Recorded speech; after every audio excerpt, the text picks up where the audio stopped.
This program is about unsolved mysteries. Whenever possible, the actual family members and police officials have participated in recreating the events. What you are about to see is not a news broadcast.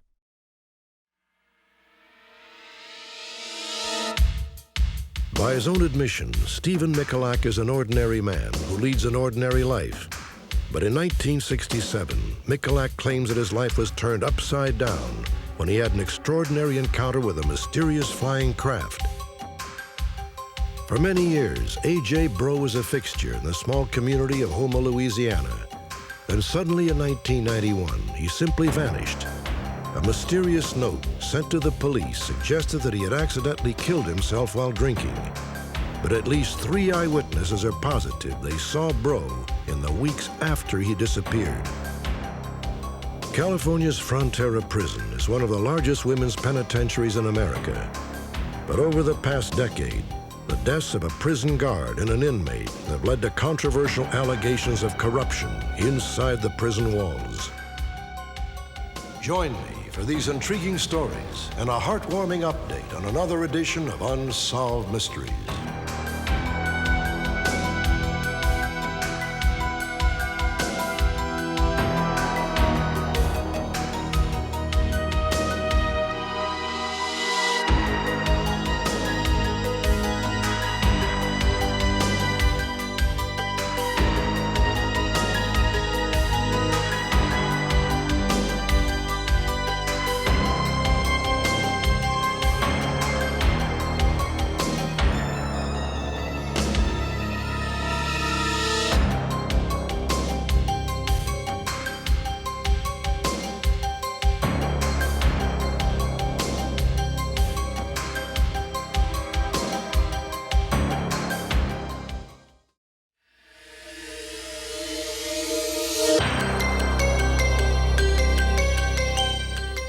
Every year, there are thousands of reports of unidentified flying objects.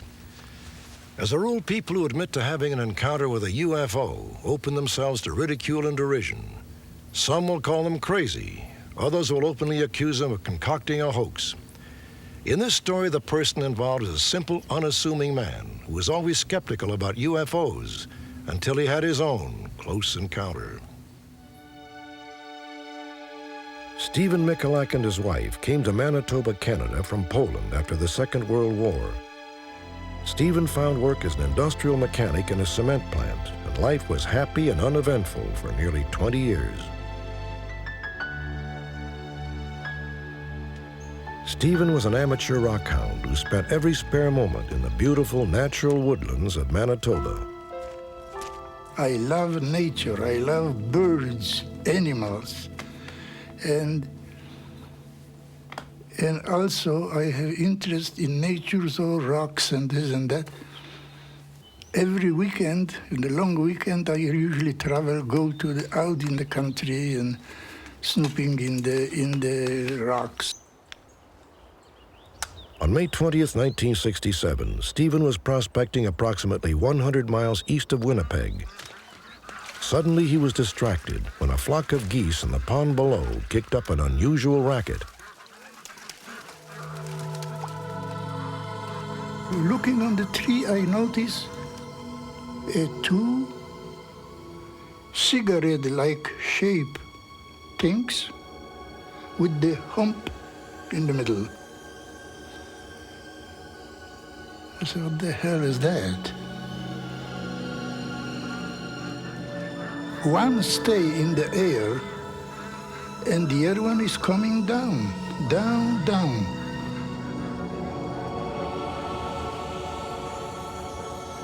I start looking for marks. I never see anywhere or NASA or something written on it, no. Nothing, I didn't see anything on it. But still I was thinking that probably experimenting vehicle from United States. Stephen MICHALAK says that he made this sketch of the strange craft just after he saw it land. I do remember one description that he gave at the time. He said that the skin of the craft, the outside of the craft, was flawless. There were no Stan MICHALAK was 10 years old in 1967. No, nothing. It was as though you had milled out of a solid block of steel this disc, this saucer with the dome on top. Stephen MICHALAK told his son that after a few moments, the door of the craft slowly opened. When the gate opened, there was a giri, giri, giri, giri, giri, kind of shrieky talk like a kid's in problem or something. Thinking of USA, I said, okay, Yankee boys. Hey, Yankee boy. Seems to me you are in trouble. Yankee boy. You got troubles, I'll help you. When his English received no response, Stephen tried Russian, Ja wam pomogу. then Polish, Ну выходите, пожалуйста. Я помогу вам. Пожалуйста. and finally German. Deutsch? Sprechen Sie Deutsch vielleicht? Kommen Sie heraus, ich werde helfen Ihnen. Bitte. Kommen Sie heraus. Ich werde helfen Ihnen. Stephen says that as he drew nearer the door, the light was so bright he had to snap down the visor on his safety goggles.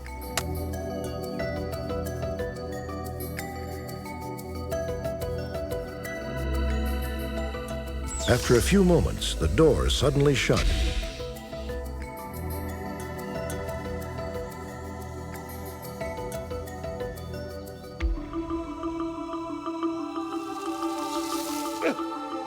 Ах, это сволочь горячая. According to Stephen, the craft rotated counterclockwise, knocking him backwards and setting his shirt on fire. After igniting with the fire, the craft lifts up 30 to 40 feet and vanished. And then I decided, I said, now is the time for me to buzz off from here, go out. So I started going. He started feeling strange and threw up several times. At the same time, he was experiencing spots in front of his eyes, which could be after effects from the brilliant lights emanating from what appeared to be ducts or ports in the top of the alleged craft.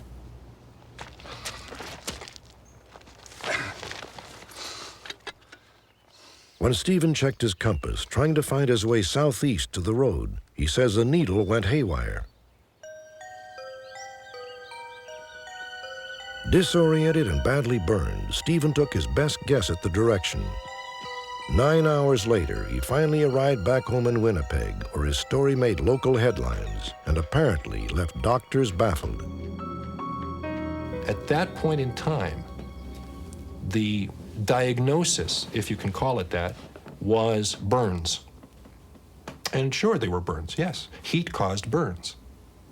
What they couldn't diagnose and didn't have a clue about was what appeared below the chest, on the abdomen.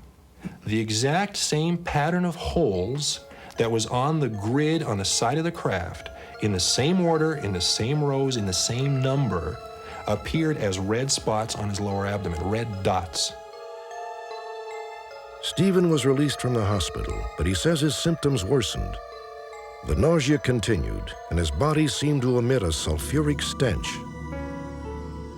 There was this sulfur ozone electric burning motor stink about him. It's like he's carrying the aura of the smell. Wherever you walked and he got close to you, you could smell this. Not baths, showers wouldn't take it out. That lasted for weeks.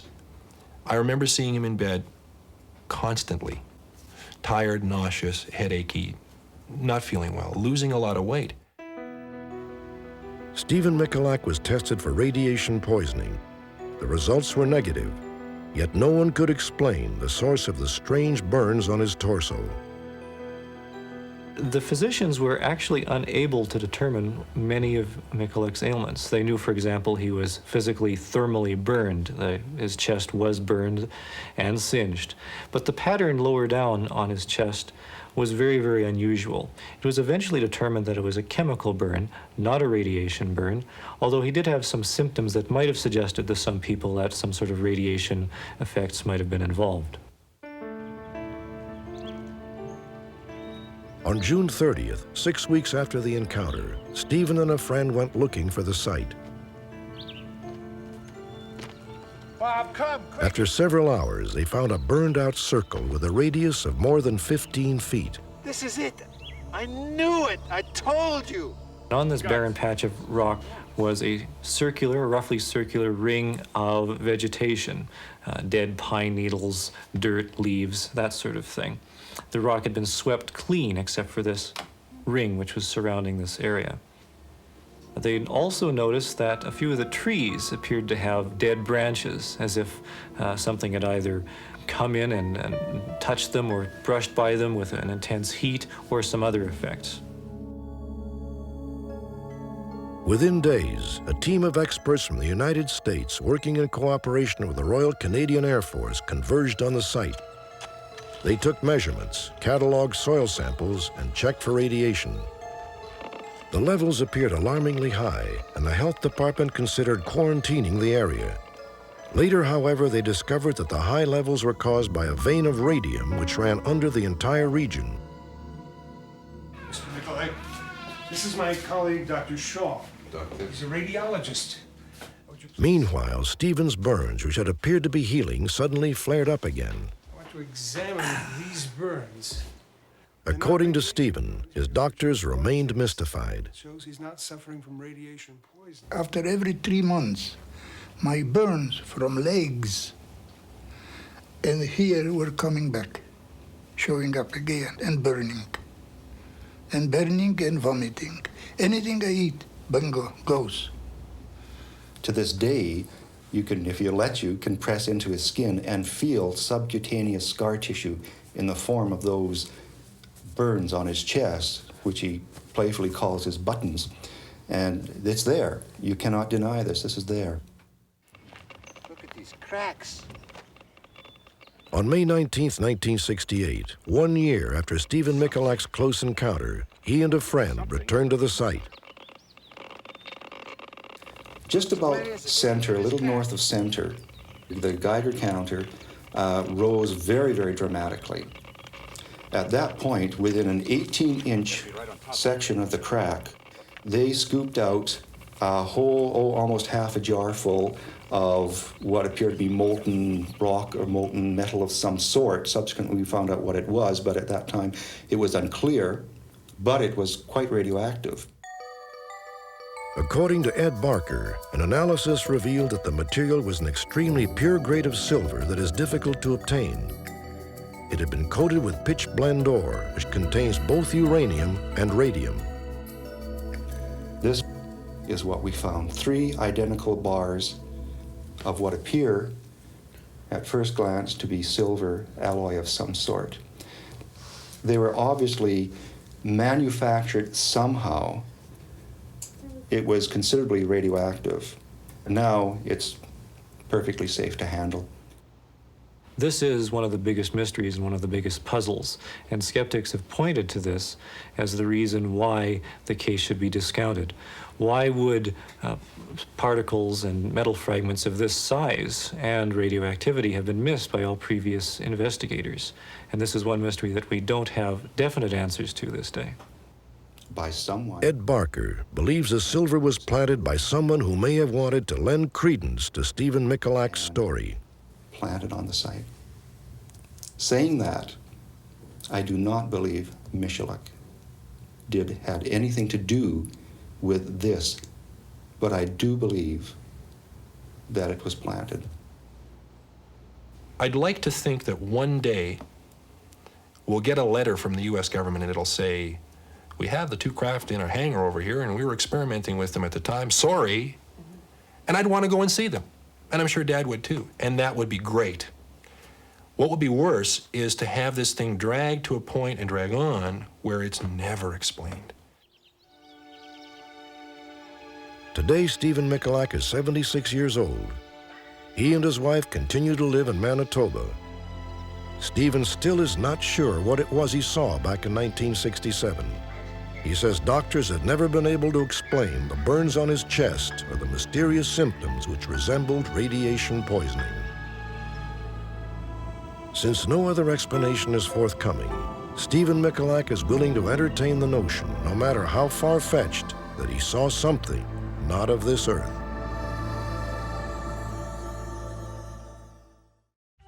When we return, allegations of murder and cover-up inside one of America's largest prisons for women.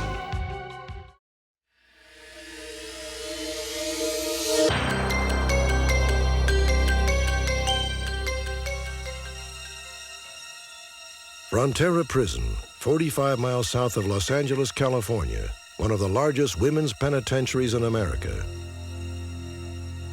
Frontera's maximum security wing houses some of California's most dangerous female offenders. Yet it is the alleged criminal activities of some guards and administrators that has shoved Frontera into the public spotlight. In recent years, former prison employees have made sensational allegations of widespread drug trafficking at the prison. They have tied these charges of corruption to a pair of seemingly isolated incidents. The disappearance and subsequent murder of a Frontera guard, Jesslyn Rich, in 1984, and the controversial death of an inmate named Terry Lucas 3 years later. In November of 1987, Lucas was found dead in Frontera's infirmary, where she was recovering from a cancer biopsy. To some, the incident appeared highly questionable. According to former Frontera guard Betty Thompson, an officer from another wing of the prison had approached Terry Lucas shortly before she died. The unauthorized visit apparently terrified the 25-year-old Lucas. This was an inmate that came off as tough and mean and mouthy, but when she saw the officer walking down the hall, her whole demeanor changed. She was absolutely devastated by his presence. Thompson claims that the officer was determined to unlock Terry Lucas's cell. He retreated only when Thompson threatened to report him. You just can't come into an area where you're not allowed. Most of the time, officers back officers. We don't back inmates. But in this particular instance, it was just almost automatic that I would stand in front of the door and not let him in there. After this officer left the area, I keyed the door and went in to talk to Terry Lucas in her cell. She said the officer scared her, and the reason he scared her is because it was to make her be quiet. Or respectable in the past.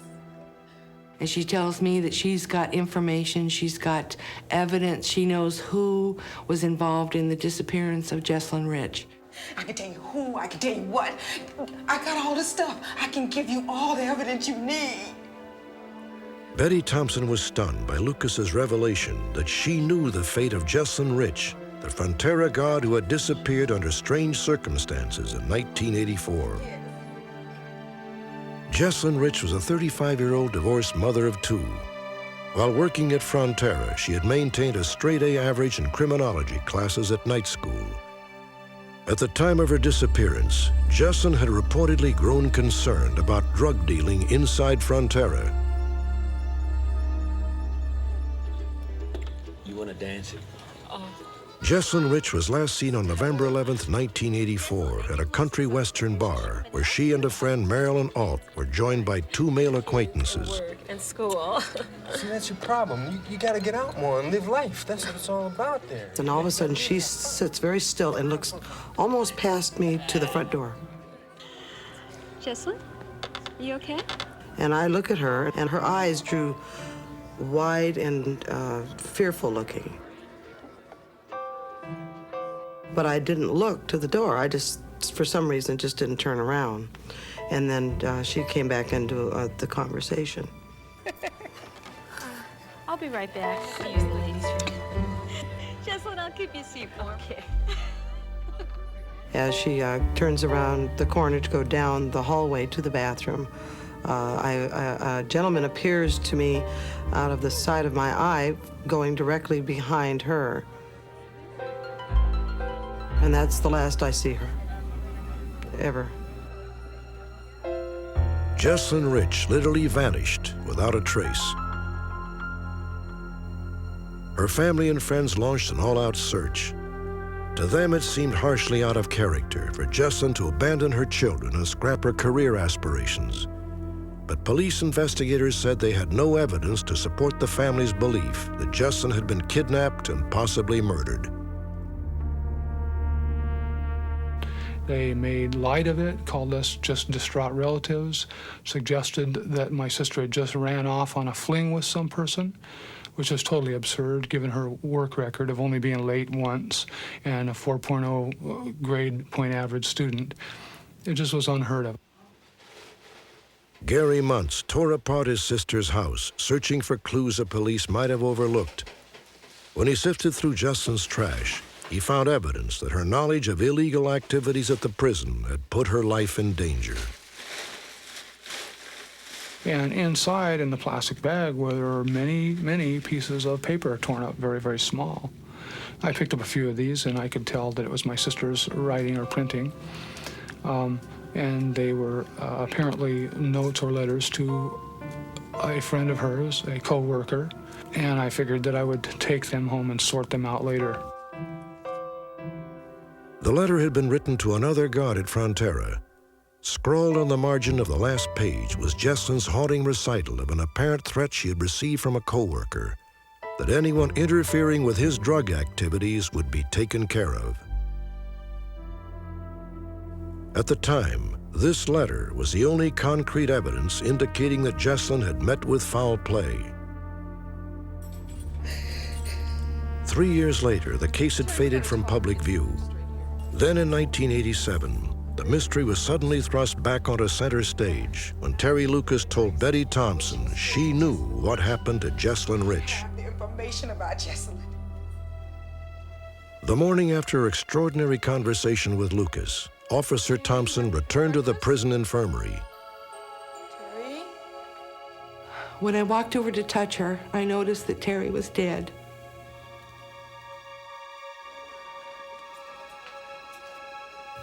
I went out of the cell and I went down to the nurse's station and I told them what I had seen and what I knew and the coldness of the room, that she was not covered, her eyes were open, her breakfast tray had not been touched, and the nurses told me they would take care of it.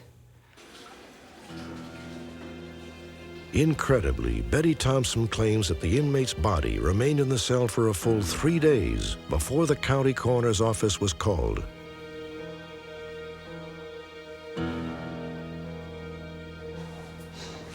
According to Thompson, an official from the coroner's office was initially mystified by what he found. Betty claims there were blades of grass in Lucas's hair and multiple bruises on her face, ears, neck, and lower arms. Her right arm appeared to be broken. He asked who killed this inmate, and he's saying that this inmate was murdered. He is saying that he sees evidence that she was suffocated with the pillow that had been under her arm that appeared to be broken. Betty Thompson says that after the official met with high-level prison administrators in Lucas's cell, he had a sudden change of heart. And he told me that we were not going to call it murder, and we were not going to say that she was laying there dead for 3 days. We were going to, in fact, say that she was actually laying there only 2 hours, and that the cause of death was actually complications due to diabetes. Betty Thompson says as she refused to go along. How many times do I have to tell you, Thompson? You can't put this information in your report. Now, you know what you're supposed to write. Just do it. Thompson maintains that one of her superiors demanded that she change her report on Terry Lucas's death. You are not leaving this institution until you do as you are told. According to Thompson, she was subjected to threats and intimidation for 6 grueling hours. You can kiss your career with the Department of Corrections. Goodbye. There was one high administrator that even made the comment that the same thing that happened to Jesslyn Rich could easily happen to me. At that point in time, I broke down and cried. That's what this was all about, and I hadn't told anything what Terry Lucas had said. I hadn't told them anything about that part. And for him to bring up Jesslyn Rich and her disappearance, it said why Terry Lucas had died. It definitely had something to do with that. Thompson says she finally gave in and signed a false report that was typed for her. But I added on the bottom that I had signed the document under duress and the document was untrue. To my knowledge, that document was ripped up. Another one was retyped saying the similar things that were on the first document and that my signature was forged. Betty Thompson claims there were further attempts at intimidation. They began on her next shift with an anonymous phone call. Infirmary, Officer Thompson. Thompson, if you don't learn how to do things in the proper manner, you'll end up dead alongside some muddy ditch. The following day, Thompson had an unnerving encounter. Hey, have you been receiving threatening phone calls? What are you talking about? Oh, like you might be found dead in a ditch one night? At this point in time, the hair on the back of my neck just stood straight up. I was absolutely petrified because I knew that she knew what they were saying to me and that she was part of whoever was threatening me. Thompson says the menacing calls and harassment continued for 7 months. Finally, in June of 1988, the threats turned to violence.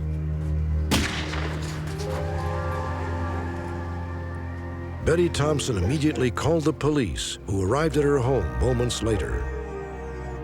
As I was upstairs filing a police report about the shooting, a phone call came in, and I picked up the phone. It was a male voice, and he said, "Next time we won't miss." The police officer saw my face and saw how upset I was. He included that in his report. In 1990, the brewing scandal at Frontera was the subject of a series of front-page special reports in the Orange County Register. The articles supported insider accounts of drug dealing and corruption. That same year, Betty Thompson and 5 other guards testified before state Senate hearings on the alleged offenses at Frontera Prison. Prison officials declined to be interviewed for this story. However, Tip Kendall, spokesman for the California Department of Corrections, told an Unsolved Mysteries researcher, quote, "I'm not saying the things people are alleging didn't happen. There's just no evidence to support them." End quote. Next, thanks to our viewers, a woman framed by her stepfather has been reunited with a former deputy sheriff who came to her rescue when all else seemed lost.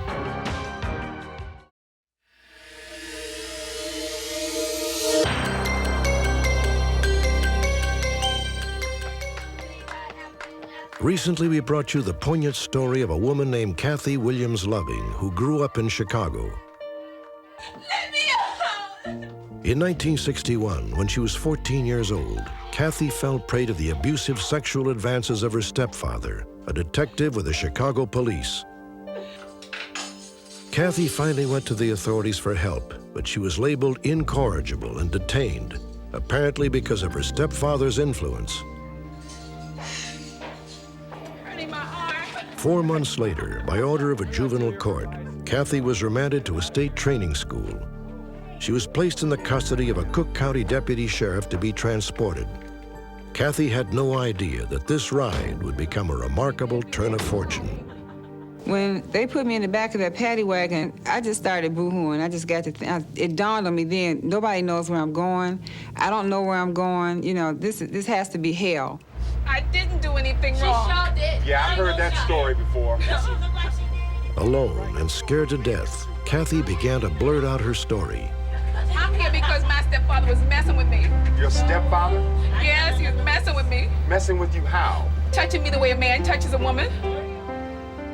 By the time they arrived at the reform school, the deputy was convinced that the system had made a terrible mistake. He offered to help Kathy, and she gave him the names of 2 friends, Louise Gordon and Maisie Bell. they brought the case to the attention of state social workers. Who was that you said you wanted me to call? Ultimately, Kathy was declared an emancipated minor and released from the reformatory. But Kathy never forgot the unknown deputy who lent a helping hand when no one else would. If I could find him, I just want to say to him that many people reach out for help and many are refused help. But because of the fact that I reached out to him and he acknowledged me and gave me the help that I needed, he gave me my life. On the night we last broadcast this story, Kathy Loving's search for her unknown benefactor finally came to an end when former Deputy Sheriff Fred Lyle of Chicago called our telecenter. Lyle said he had watched the story on Unsolved Mysteries and remembered the incident vividly.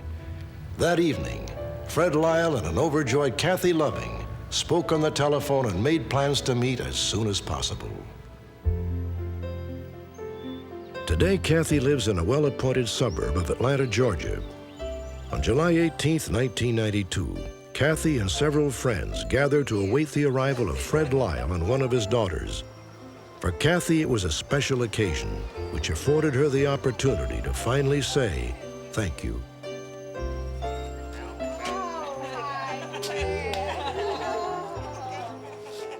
The first thing out of my mouth was I said, I love you. I said, I have been waiting all these years to tell you that I love you, and I wanted to say thank you. So I knew that was him. The celebration culminated with a homemade feast prepared by Kathy, which included Fred's favorite dishes. And I want to thank all my friends for helping me to cook and prepare this meal. And thank you for the food. Amen. Amen. Good. Very good. Very good. Now it's time to start eating them. Eat macaroni and cheese first, because they told me. I tasted it already. I want to see what your face look like when you bite down on it. Let me see that smile. Table and get more food? Fred Lyle left the Sheriff's Department in 1965. He has 4 children and 8 grandchildren. And meeting Kathy was like welcoming a new member to the family. It's just something special, something never happened to me before. And I doubt if it'll ever happen again. But I can remember this one time. That's why I came down here. I just wanted to see her and tell her thank you for finding me. Because it did something to me inside. To know that somebody somewhere down the line appreciates some of the things I did for them. Strain bean. You finally have a daughter who can cook. Joan is one, too. The lesson I learned with Fred was that when all else has failed, don't give up. Not to give up, but there's always a way. And Fred Douglas Lyle was my way. I can't say it enough times. He was my hero. I reached out one more time, I thought, and he reached back. And here's my light, and here's my rainbow. That's what I've been waiting to give you. And another 30 years. Next, a small-town businessman vanishes under mysterious circumstances.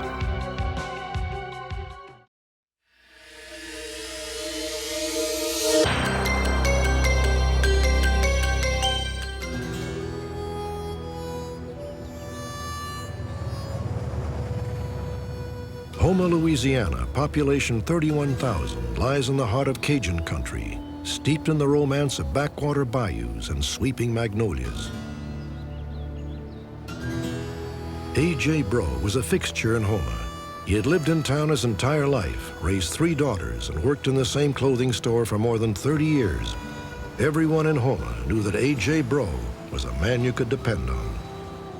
My dad came off as being very friendly. He was extremely nice.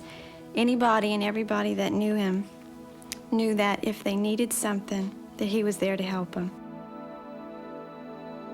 A.J. had not come by his reputation easily. For years, he had battled a drinking problem, a problem which eventually led to his arrest for drunk driving and contributed to the breakup of his marriage. However, by 1991, A.J. had conquered his demons and been sober for 8 years. Who'd like to take care of the food? Nearly every evening, A.J. could be found at the Easy Does It Club, a support group for people with drinking problems. A.J. was dedicated to sobriety and was available at any hour of the day or night to assist those who were in desperate need of help. Once he got involved with the program, it changed his whole life. He became even more responsible and more dependable and more trustworthy and more of a friend because he was involved with more people. The Easy Does It Club was headquartered in an old warehouse. On Wednesday, August 28, 1991, A.J. left the club at approximately 8:30 p.m. Hello, AJ. How you doing? A half an hour later, A.J. stopped at a convenience store to buy a quart of milk. He told the cashier that he was on his way home where he lived with one of his daughters. He never arrived. Okay, I'll see you later.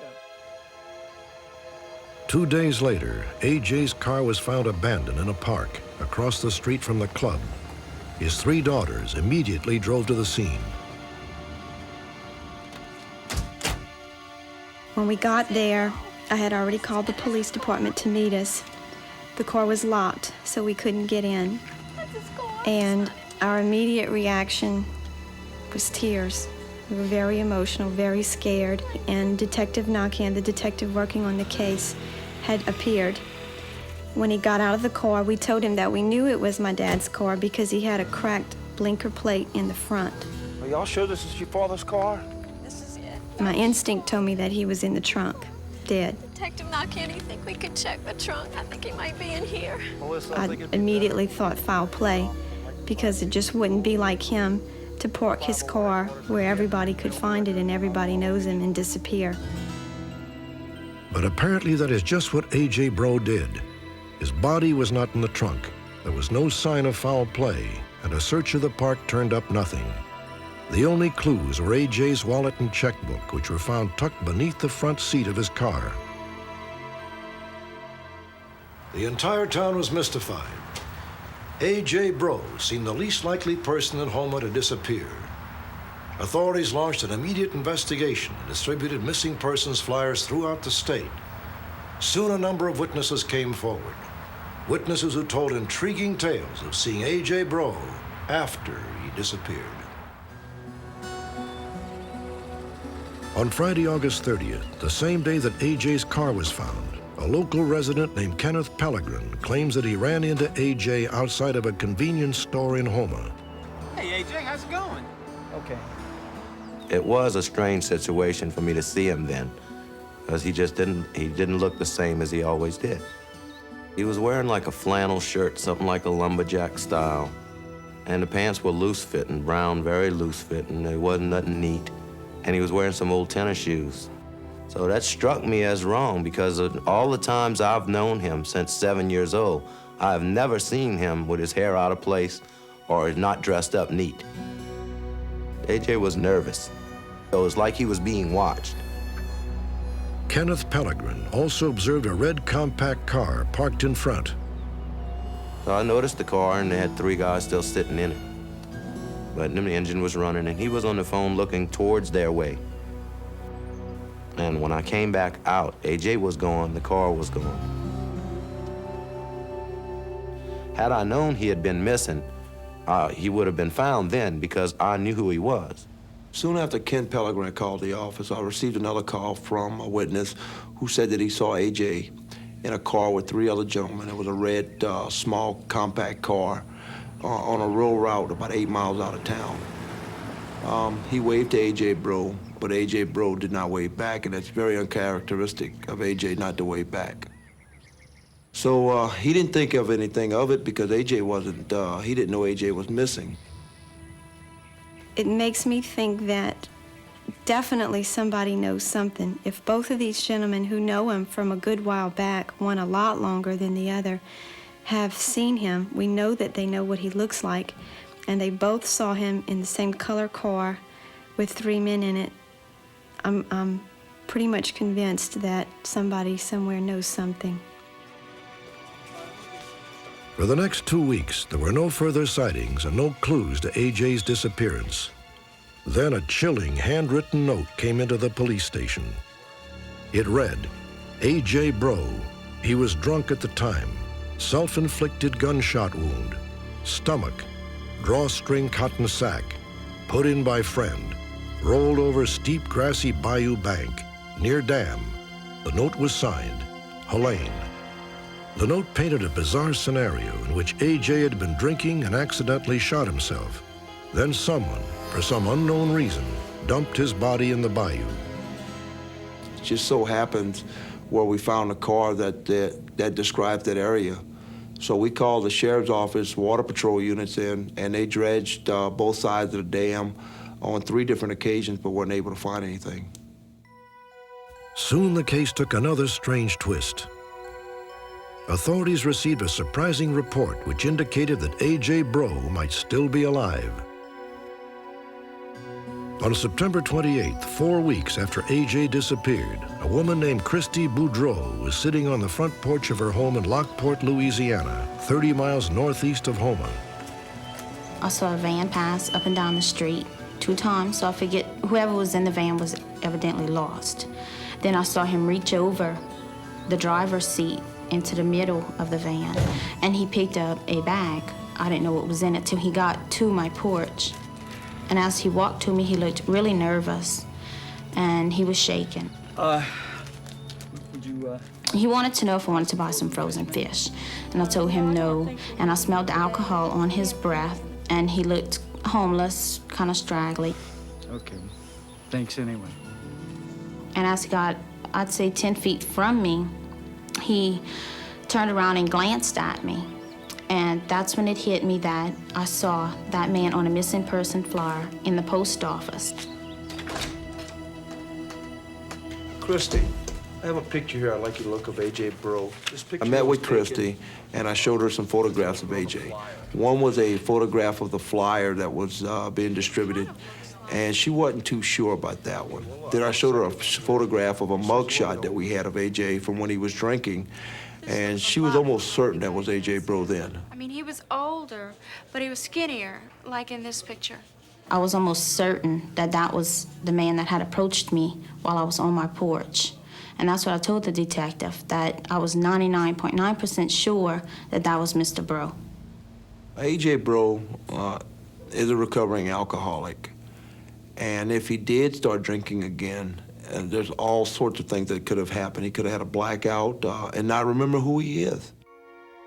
A.J.'s family, however, refuses to believe that he has turned to alcohol once again and disappeared by choice. Because A.J.'s wallet and checkbook were found in his car, they are convinced that he was abducted. When I think back to what happened or why things may have happened, in my mind, I go back to the fact that his car was found at the park. What happened when he got there, I'm not sure, but I'm wondering if he may have seen something or heard something that he wasn't supposed to see or hear. A few days after A.J.'s disappearance, a golf course maintenance worker had called the city police. He reported that he had seen 3 men forcing a 4th man into a white automobile in the park where A.J.'s car was found. But the details were sketchy, and nothing ever came of it.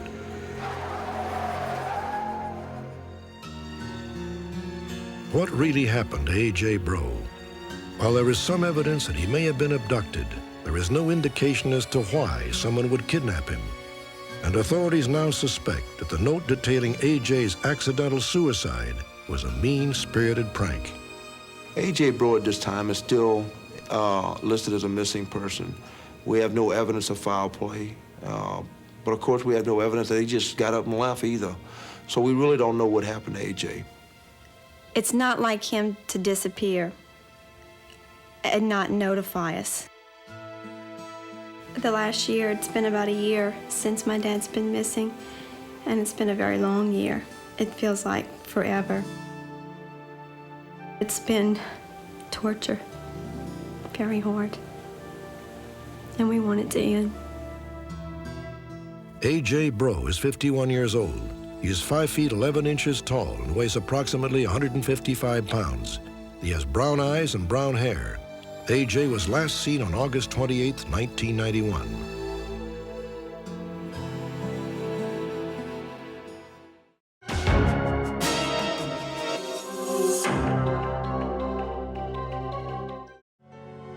On our next Unsolved Mysteries, as a POW during the Vietnam War, Colonel Charles Shelton's legendary resistance earned the respect of even his captors. Back home in America, his family's persistence has been no less inspiring. For more than 25 years, they have fought to prove that Charles Shelton was still alive long after the war was over. Because of their efforts, Colonel Shelton is the only remaining POW not presumed dead by our government. Join us next week for this timely and heartrending story as we commemorate Veterans Day on Unsolved Mysteries.